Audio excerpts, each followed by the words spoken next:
अनेक भक्तों का प्रश्न आया कि गुरुदेव रामकृष्ण परमहंस की हमने जीवनी पढ़ी, उसमें कर्ता भजा संप्रदाय और भोग योग विज्ञान सिद्धांत के ऊपर काफ़ी सारा है, जिसमें जो है उनका वैष्णव चरण वगैरह का भी उल्लेख है कि वो जो है इस तरीके की साधना करके उन्होंने रामकृष्ण परमहंस से भी गाइडेंस प्राप्त करा। इसलिए कर्ता भजा का संप्रदाय के विषय में नेट पर डालने पर या कहीं भी कोई उपलब्धि नहीं प्राप्त हुई हमें, तो आप इसके विषय में हमें बताएं। कर्ता भजा संप्रदाय के प्रवर्तक थे, मतलब जो इसके फाउंडर थे वे थे आउल चांद जी, और उनका संक्षिप्त जीवन परिचय मैं आपको बताता हूँ। गौड़ीय वैष्णव संप्रदाय में कर्ता भजा नाम का एक शाखा संप्रदाय है, पर बहुत से ज्ञानियों का मानना है कि ये साधना प्रणाली इस सबसे भी अति प्राचीन समय से चली आ रही है, जो मनुष्य की प्रवृत्ति और निवृत्ति अर्थात जो उसकी इच्छाएं उसकी निवृत्ति किए बगैर आप योग में ऊपर नहीं बढ़ सकते। उस सिद्धांत के साधनों को विभिन्न गुप्त और प्रत्यक्ष रूप से करते चलने पर जो साधना करते हुए साधते आ रहे थे। इसी मान्यता के अनेक साधक सिद्धों ने कालांतर में त्रिगुणी साधना यानी स्त्री पुरुष और बीज और स्त्री पुरुष दोनों का युगल और एकल करीण जो युगल प्रेम अवस्था है उस प्रेम की सिद्धि प्राप्त करते हुए, जो कि प्रेम जो है निराकार स्वरूप है, तो इसलिए प्रेम की सिद्धि प्राप्त करते हुए अपने अपने मतानुसार पंथों की स्थापना की। यूँ इसी सिद्धांत का वैष्णव संप्रदाय के अंतर्गत जो है आगे चलकर कर्ता भजा संप्रदाय की स्थापना हुई। कर्ता भजा का अर्थ है कर्ता यानी प्रत्यक्ष ज्ञान को अपनाने वाला और देने वाला स्त्री और पुरुष अथवा गुरु, मतलब स्त्री हो या पुरुष हो, स्त्री पुरुष शिष्य और उसका गुरु। और भजा का अर्थ है भजन करना, अर्थात उसे भजन करना या भजन कराना। यूँ प्रत्यक्ष स्त्री और पुरुष रूपी अर्ध अर्ध दोनों स्वरूपों के एक होने पर एक दूसरे के सहयोग से एक संपूर्ण करके आपस में एक दूसरे से जुड़कर भोग और योग के माध्यम से उस संपूर्ण अवस्था की प्राप्ति यानी प्रेम के स्वरूप को भजना यानी ध्यान करना है। ये असल में वेदों का ही ब्रह्म वाक्य है कि अपनी आत्माओं को जानो, जो अपनी आत्मा को जानेगा वो सभी स्वरूप को जान लेगा, और उसके परम स्वरूप का ध्यान करो अर्थात आत्मा की परावस्था परमात्मा का ध्यान करो, और जिसमें स्थिर हो जाओ उसी में, यही मोक्ष है, मैं की अक्षय अवस्था, सदा उसमें शाश्वत बना रहना। यूँ इसी सिद्धांत के कर्ता भजा संप्रदाय के आदि प्रवर्तक गुरु थे आउल चांद। अब ये आउल चांद कौन थे, कहाँ जन्मे आदि ज्ञान विशेष उपलब्ध इसमें नहीं है, फिर भी कुछ शास्त्रीय धर्म ग्रंथों में इसका उल्लेख है कि 1616 शक संवत में नदिया जिले के अंतर्गत उला नामक ग्राम में महादेव नामक एक बारूई यानी पान की खेती करने वाले, जिसे संस्कृत में बारूजीवी कहते हैं, रहता था। एक दिन उसने अपने खेत पर जाकर देखा कि उसे एक 8 साल का बालक उसके खेत की मेड़ पर बैठकर रो रहा है। महादेव ने उस बालक से उसके विषय में पूछा तो वो बालक कुछ नहीं बता पाया, और ये सब देख महादेव ने उस बालक को अपने बेटे के समान अपने पास रखकर उसका लालन पालन किया और उसका नाम पूर्ण चांद रखा। ये बच्चा जीवन के शुरू में ही बहुत धार्मिक वृत्ति का था और अपनी पड़ोस में रहने वाले पड़ोसी हरिहर वणिक के यहाँ भागवत कथाएं सुनने जाया करता था। हरिहर वणिक जो थे वैष्णव थे और उनके यहाँ बड़े वैष्णव संत आया जाया करते थे। ये पूर्ण चांद उनकी सेवा करता था। यूँ धीरे धीरे पूर्ण चांद की आयु 20 साल हो गई। एक बार महादेव ने पूर्ण चांद को हरिहर के यहाँ जाने को मना करा कि अब तू बड़ा हो गया, अपने काम काज पर ज़्यादा ध्यान दे, तू भक्ति में लगा रहता, तो अपने कार्य किया कर और उससे थोड़ा सा हट कर रहा। पर पूर्ण चांद का मन उसी में लगा देखकर एक दिन महादेव ने उसे अपनी आदत नहीं सुधारेगा तो मैं घर से बाहर निकाल दूंगा, ये धमकी दी। ये धमकी सुनकर जन्म से विरक्त पूर्ण चांद ने महादेव से सब रिश्ता तोड़कर घर छोड़कर निकल गया, और इस बीच कुछ दिन तो पड़ोसी हरिहर के घर रहा। फिर उसने पास के गांव शांतिपुर के निकट फूलिया गांव में जाकर वैष्णव जो थे सिद्ध वैष्णव चूड़ामणि श्री बलराम दास जी से वैष्णव मंत्र की दीक्षा ले ली। कुछ वर्ष इसके साथ रहे। उनके साथ रहने पर फिर तीर्थ यात्रा पर निकल पड़े, और फिर इसी बीच उन्होंने कर्ता भजा संप्रदाय की स्थापना की। उनके सिद्धांत का प्रचार प्रसार दीक्षा दान करना इन्होंने प्रारंभ करा। जब ये 27 साल के हो जाने पर इन्होंने बेजरा गांव में जाकर होठू घोष और राम शरण पाल को अपने संप्रदाय की दीक्षा देकर कर्ता भजा संप्रदाय के प्रचार प्रसार का देश भ्रमण पर भेज दिया। राम शरणपाल के प्रयास से बजरा गांव के घोषपाड़ा स्थान में प्रतिवर्ष एक बड़ा उत्सव होना प्रारंभ हुआ, जो अब भी होली के अवसर पर होता है।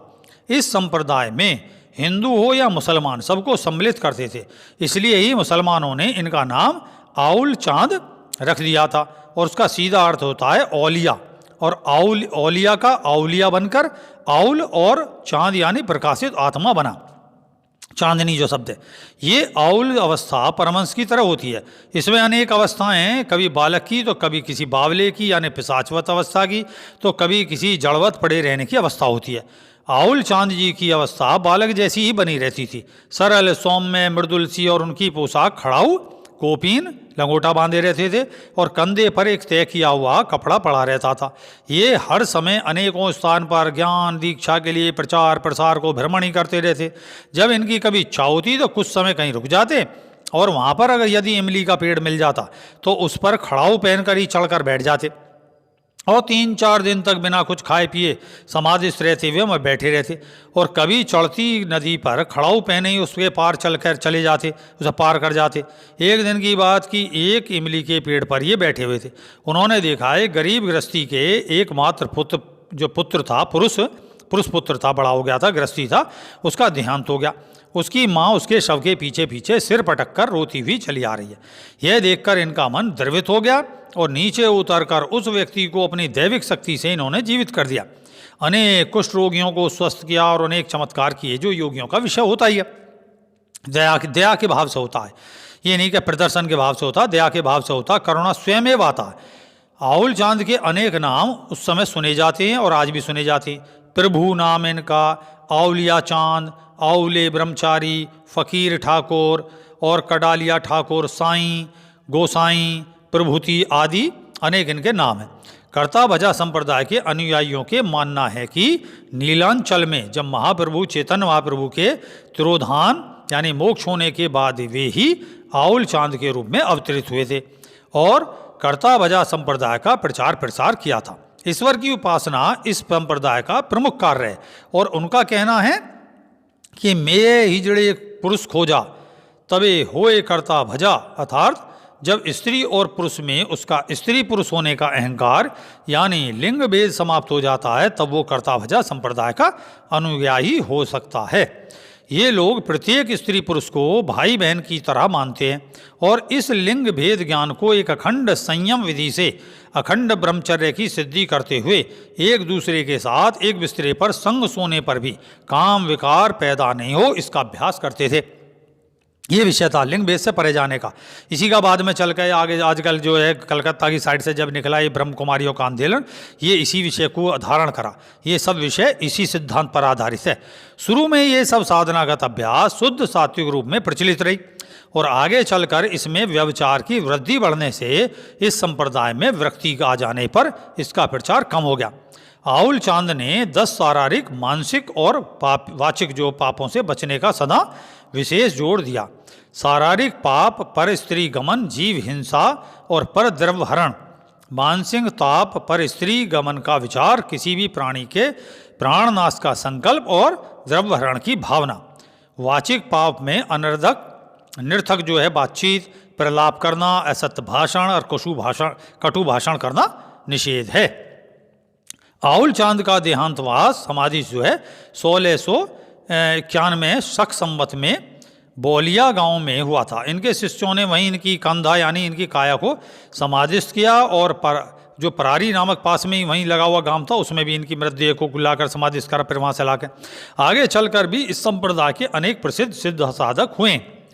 कर्ता भजा उपासना में अरूप की यानी प्रेम के स्वरूप की, स्त्री पुरुष का जो एकीकरण है उसका जो प्रेम स्वरूप है अरूप, क्योंकि प्रेम का कोई रूप तो होता नहीं, प्रेम का तो अनुभव है। जैसे फूल और गंध कहाँ दिखाई देती है, लेकिन अनुभव है। तो अरूप के रूप की यानी एक ईश्वर के प्रकाशित यानी रोशनी या तेज स्वरूप की धारणा और उसका ध्यान की साधना की जाती है, जिसमें साधना के पंच स्वरूप रूप, रस, गंध, स्पर्श, शब्द का भी एक जीवंत सहयोग लेकर गुप्त भोग साधना का प्रविकास हुआ था। इसमें इसे रसिक भाव से महाभाव साधना की सिद्धि की जाती थी। इसी के 18वीं सदी में रामकृष्ण परमहंस के जीवन चरित्र में जो इनकी इस महाभाव की साधना में सहयोगी हुई थी भैरवी ब्राह्मणी, उन्होंने वैष्णव मत के 64 विद्याओं में इन्हें पारंगत बनाया। और उसी काल में इनके पास रामकृष्ण परमहंस के पास आते थे पंडित वैष्णव चरण, जो कलकत्ता से कुछ दूर स्थित उत्तर के काछी बागान में स्थित एक कर्ता भजा संप्रदाय के अखाड़े के साथ उनका घनिष्ठ संबंध था। ये कर्ता भजा अखाड़ा के अनेक साधक स्त्री पुरुष इनसे रामकृष्ण परमहंस से इस संबंध की जो पंथ की गुप्त साधना पद्धति की शिक्षा दीक्षा संबंधित ज्ञान उपदेश लिया करते थे। और यों कर्ता भजा संप्रदाय के अनेक साधक वर्तमान में भी अपनी गुप्त साधना प्रणाली की साधना करते हैं, जिसका विषय है ऋण और धन, स्त्री पुरुष, इंगला पिंगला, इन सब का प्रत्यक्ष रूप में एक दूसरे से सहायता लेनी, बस स्खलन रहित अवस्था की प्राप्ति करना। ये है सक्रिय ब्रह्मचर्य। ये मैं बता रहा हूँ, वो तो मैं ऐसा इनका गुप्त साधना कौन बताएगा। तो इसमें यही साधना है। मुझे सब है पूर्व जन्मों से साधनाओं का सबका विषय का ज्ञान होता है। इसी कर्ता भजा संप्रदाय के मूल सिद्धांत और साधन प्रणाली का वर्तमान में मैं बता चुका हूँ। ब्रह्म कुमारी आंदोलन में भी देखने को मिलेगा कि आप ईश्वर की संतान हो, यूँ भोग करना है, पवित्र है, इसे त्याग कर परस्पर भाई बहनों की तरह रहो। पर इसका सही साधन मार्ग जो है इनके पास भी नहीं है। नहीं तो यूँ सोचोगे ईश्वर ने कैसे जो सृष्टि पैदा कर दी बिना स्त्री या पुरुष के, या पुरुष जो है बिना स्त्री के पैदा कर दी और बिना स्त्री पुरुष के पैदा कर दी। और स्त्री पुरुष हैं अगर ईश्वर का स्वरूप, तो जो है उनके जैसी अरूप संतान क्यों ना पैदा हो। इस विषय पर मेरे पीछे आप जो है सुन सकते हो ये सत्संग वीडियो। और असल में क्या है, इसका सच्चा स्वरूप ही 87वें मिशन की खोज है, रेही क्रिया योग विधि। जो प्रवृत्ति जो मनुष्य की इच्छा है उसकी निवृत्ति किए बगैर वो इस जीवन में शुद्ध रूप में उपलब्धि नहीं कर सकता। और जब इसका शुद्ध रूप हो जाएगा, प्रवृत्ति जो है उससे साधता चलेगा, काम क्रोध लोभ मद ईर्ष्या द्वेष, फिर वो शांति प्रेम दया भाव में, तो वो समाज में सेवा करने से, परस्पर रहने से, परस्पर एक दूसरे से ध्यान करना। ईश्वर इसमें सिद्धांत माना जाता है कि ईश्वर का आधा आधा स्वरूप स्त्री और पुरुष है, इसका एकीकरण प्रत्यक्ष में करो। और फिर ध्यान के माध्यम से भारी स्तर हो गया भोग, भोग माने कर्म और योग माने व्यवहार में लाना। तो भोग का कर्म होगा जो बाहरी संसार का योग है स्त्री पुरुष का, उसे एकीकरण करो, उसमें चारित्रिक बोध रखो। ये नहीं आज कोई अपना ली, कल को कोई अपना लिया, कल को कोई अच्छा लगा, ये विषय नहीं, चरित्र का विषय। तो फिर इसके बाद योग करो। योग में अपने अंदर की जो स्त्री पुरुष इंगला पिंगला नाड़ी है उसको शुद्ध करते हुए उसे ध्यान के माध्यम से, यही रेही क्रिया योग का बड़ा भयंकर उपलब्धि है। और इस पर प्रयोग जो चल रहे हैं वो जब आप करोगे तब पाओगे। तो इस उपलब्धि के द्वारा रेही क्रिया से आत्म साक्षात्कार की अति शीघ्र प्राप्ति होती है। यूँ रेही क्रिया योग करो, आत्म साक्षात्कार प्राप्ति करो। और इस विषय पर फिर मैं और कभी सत्संग में ज्ञान बताऊंगा और विषय को लेकर लोग भक्तों के प्रश्नों को आशीर्वाद करता हूँ। जय सत्यम सिद्धाय नमः।